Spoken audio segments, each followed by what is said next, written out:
As we go into 2013, it's a time for strategic innovation, expansion, rebanding, repositioning, and most of all, just the notion of growth, never giving up on the concept of going after that double-digit growth. It requires vision and foresight, a lot of planning, and I've got a guy I want to introduce you to today who got that a little over a year ago. He's done some incredible things in terms of expanding his already very successful firm. His name is Mr. Bill Pieper. He's here in Omaha with Epic Connections. I want a special round of applause for this man, Mr. Bill Pieper, ladies and gentlemen. He'll teach you something. You'll learn from this guy right here. Hey, Bill. Hey, Lynn. Good to see you, bud. All right. Now, Mr. Pieper, you're a customer service expert. You've been in the customer service and customer care industry how long? 16 years. 16 years.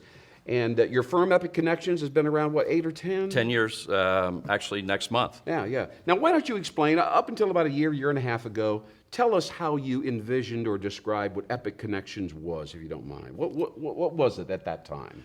Up until a year ago, Epic Connections was primarily focused on business process outsourcing advisory services. All right. Especially in the customer contact industry. So those that were interested in customer contact and outsourcing of those services. That's right. Domestically, nearshore, offshore, we assisted them and advised them in the selection of the providers that they used. So you were kind of a go-between in a way. With a company wanted to have intensify its customer care or maybe lower costs or whatever, they would come to you. Yes. Because you're experienced veterans in the business.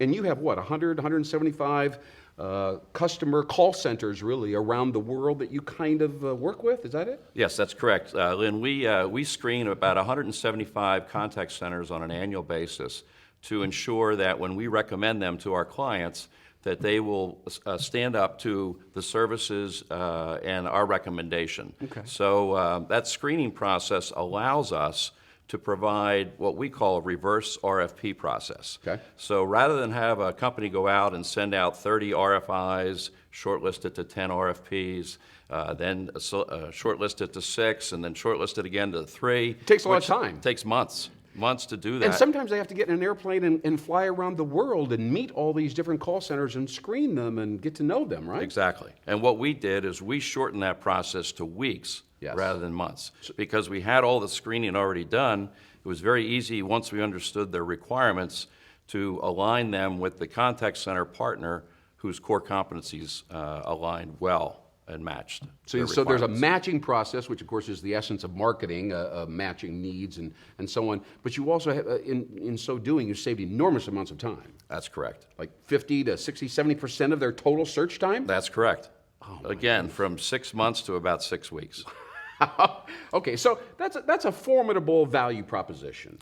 But you didn't settle there, did you? No. What was the turning point, or what happened where you said, we're gonna do something a little different strategically to try to grow our business?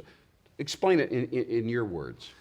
We were totally focused on just the outsourcing portion of our industry, which if you read the trade magazines, it's Yes. about 20% of the contact centers are outsourced. So we were really only focused on 20% of the market. And of that 20% of the market, 20% of those were companies that we could assist. So really we were only totally focused on 4% of the market. So this is a key insight. You defined what you did. You were very focused and clear about your core capability, but it was limiting in the sense you couldn't play in a very large sandbox, could you? That is correct. Yeah, so yeah. when we contacted a company that said, we do not outsource, we have no intention of outsourcing, we had nothing. Game over. We had nothing to say to them. Yeah. So we decided that we had the knowledge and the resources to be able to assist that 80% of the market with our knowledge and consulting services. So we decided to move into consulting. Yes, now that's very interesting. That's a big leap in some ways because you've gone from a kind of a value-added transactional model, yes, which uses that gateway or switchboard business model, to a broader, more consultative information as value-added kind of a thing, right? That is correct. So we went from being mostly tactical to now strategic. Becoming strategic advisors. Yes, that's All right. correct. So the name of your company is Epic Connections. You took that core word, epic, which is interestingly popular in pop culture these days. Mm-hmm. Pizza Hut is bragging about their epic offer on pizza. That's an interesting word. Right. So, so then what? So there was some branding or some rollout. Did you say, hey, we're a consulting firm? That's the end of it. What happened then? Well, we decided that when we looked at the total market, the 100% of the market, well, there was really 5 areas that we could concentrate on. Okay. One of which was outsourcing. One was strategic consulting.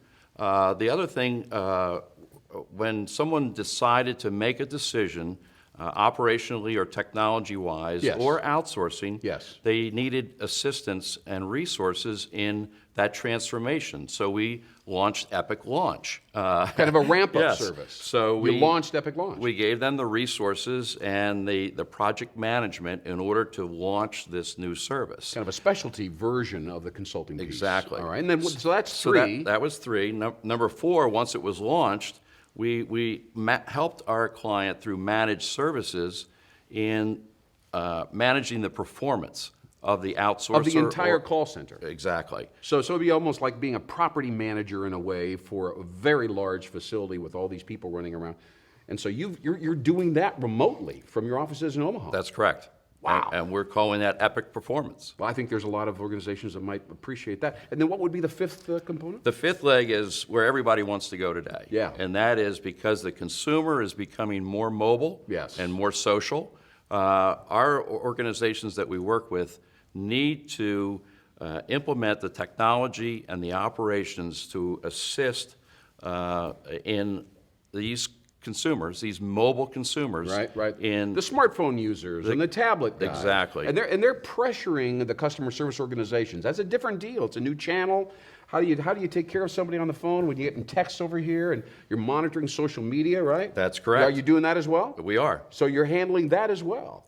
That's correct. Very complex arena. So what do you call that, by the way? Epic Somo. SOMO. I love that word. That's a fantastic. So you've got 5 divisions right now. That is correct. And you really can really service every aspect of the massive customer care industry. That is correct. And a year ago, we had 1. How about it for ladies and gentlemen for this? Huh? Bill Pieper from Epic Connections. Thank you, sir. Thank you, Lynn. Great plan, great vision. We'll be right back with our next guest. Thanks.